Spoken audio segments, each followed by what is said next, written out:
Welcome back to Celebrity Radio. It's Alex Belfield talking to some of the country's biggest stars and some of my favourite people, and a band I've loved since day one. We did their first interview. I think Blake have been on the road for years and years, selling out venues with their remarkable synergy and vocal prowess. Stephen, Humphrey and Ollie are back on tour in 2017.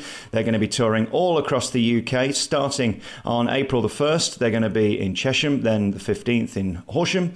May, they go through Cornwall and Bromsgrove, Isle of Wight, June, July. They end at Market Drayton, and I'm delighted to say Stephen joins us on the phone now. How are you? I'm very well indeed, thank you very much. It's a beautiful sunny day in London and it feels like spring has genuinely started, so I'm happy. Congratulations on everything. I mean, we first spoke many years ago in Nottingham when you had that first album out, and the public won't be fooled, will they? If they don't like you or they're not interested, you quickly disappear, and you guys are still around. It's not easy to achieve. It's very, very difficult to stick around in the music industry. I think that whenever you are lucky enough to have the opportunity to start doing concerts or you get your first record deal, all the time in the back of your head, there's this niggling thing that there are so many artists who have been one album wonders or one song wonders, and they quickly disappear. So the idea of longevity to last for a couple of years is a pretty amazing thing. So to actually get to a point where we're celebrating a decade together as the same group in the music industry, none of us expected it. I think we all thought we might make a couple of years, maybe 5 years, but to double that feels pretty special. We've outlived the majority of UK marriages, so that's not too bad going. Yes, that's quite a nice statistic when you think about it, isn't it? Yep. And you've made it together. I mean, I last saw you last Christmas with Dame Shirley Bassey, and what an incredible compliment that is when somebody of her quality wants to be part of your brand. I mean, just for me to sit there and see you interact with her was such a thrill, because she could choose anyone and she chose you. It was amazing, wasn't it?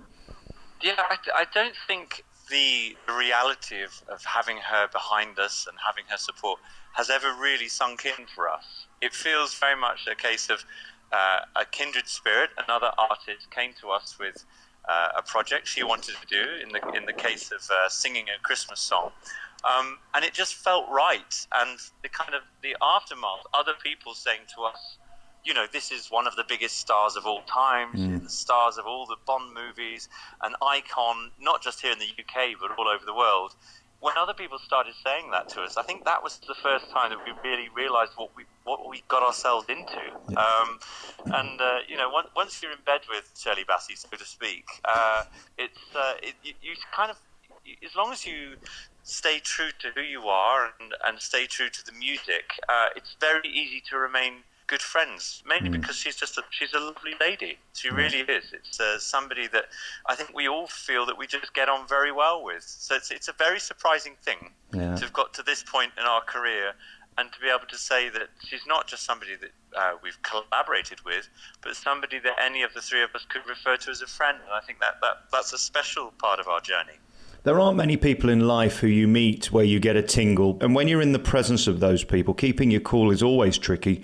When you stand on a stage with her, what goes through your head? I mean, I was thinking of the David Walliams program you did with her at Christmas, again featured on that. I mean, it's hard to keep your nerve, isn't it? It is hard to keep your nerve, but the joy of being on stage or in a recording studio, for instance, with people who are iconic performers who have got these huge reputations is what it makes you, it forces you to raise your game substantially. So whatever you think was good enough before, when you're in the presence of people at that level, you just lift everything up. You sing harder, you work harder, you concentrate more, you're more focused, you really try and bring everything out of the songs that you're working with. It's a wonderful thing because it shows you how much further you can go yourself. You don't become complacent. And I think that the joy really for kind of minnows like us kind of swimming along in the water and having the opportunity to swim beside these the whales and sharks of the music industry, if we can last long enough, and it really does come down to this, if you can last long enough, you have the opportunity to inherit some of their tips, some of their skills, and hopefully, maybe, fingers crossed, you can end up being in something of a similar position in 10, 20, 30 years' time. You just never know. So therefore, it's great to take all that knowledge and bring it on board for yourself. The reason I like Boys Like You is because it's so effortless. Whether you've got a huge PA system at Wembley Arena or you're stood in a cathedral in Lincoln, you can do it. That must be a great blessing. There's nobody faking it in your group. Nobody can let you down because you've spent your lives crafting, haven't you? There's no sort of jiggery pokery. There's no auto-tune. There's no clever special effects to make it happen. It's just three guys who happen to have a gift of vocal brilliance. Vocal brilliance is a lovely compliment. On certain days, I don't feel like I've got quite that level of brilliance. But I think that more than anything, as singers, we're quite traditionally trained and tutored. I think that's a big part of what Blake is. We're all classically trained. We all came from choral backgrounds, so we all sang in choirs as kids and as young adults. And the more live music you do, the more that you perform using just your voice, performing acoustically, the stronger you become, but more importantly, the more confident you become. And it just takes a long time to build that confidence. And I think one of the cruelties of the music industry is it often spits people out before they actually have the opportunity to develop those long-term skills. And if you actually look at the big names out there, like Shirley Bassey, like or looking at entertainers like Bruce Forsyth, for instance, the wonderful thing about their careers is they span decades and decades and decades because they were allowed to develop, and it took a long time to be considered of a quality and a standard back then, whereas now a pop musician can become the biggest person in the world age 21. But I think it's probably fair to say that maybe age 21, you've only had maybe 5 or 6 years to develop your craft and your skill, whereas people in their 30s perhaps or 40s have had 2 decades to develop that skill. So I think we're quite lucky. We came into the music industry relatively late compared to pop performers. I mean, I was 27 when Blake started, and by that point I'd already completed music college, had been working on the scene for a while, and I think some of those skills bed in a little bit more. Whereas when you become an international star at age 16, you really are being thrown to the lions. You really are. And also, the people you mentioned were allowed to have a flop and carry on. It seems like these days, success, flop, you're gone. It's very unforgiving now, isn't it? It is. I mean, the music industry we're in now, certainly in terms of making albums and promoting albums, is very cutthroat. But in the area of live music, I think the same thing still applies that it's always applied, is that you need to get out there and use your craft. And you start off supporting other artists. I mean, we did right the way back at the beginning. We supported Catherine Jenkins over almost 45 shows. I think it was 44, 45 shows.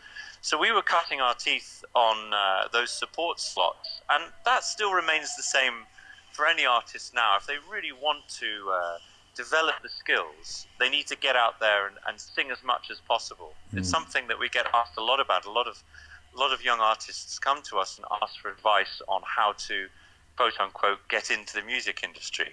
And our simple reply is always, well, just get yourself out there and sing as much as you can, whether it be open mic nights, whether it be supporting other artists.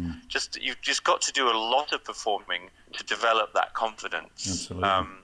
And that's, I think that's the best bit of advice we could give to anybody based on what we've experienced ourselves. Is it still fun? Do you still love it? It seems like you boys are still having a blast on stage. We do. I think the reason that we're enjoying it is because our shows, although there is a structure to the songs we perform, every tour we add in songs, we change songs around, so on and so forth. The one thing that doesn't stay the same and is essential for us is the dialogue and the banter and the bonhomie that occurs on stage.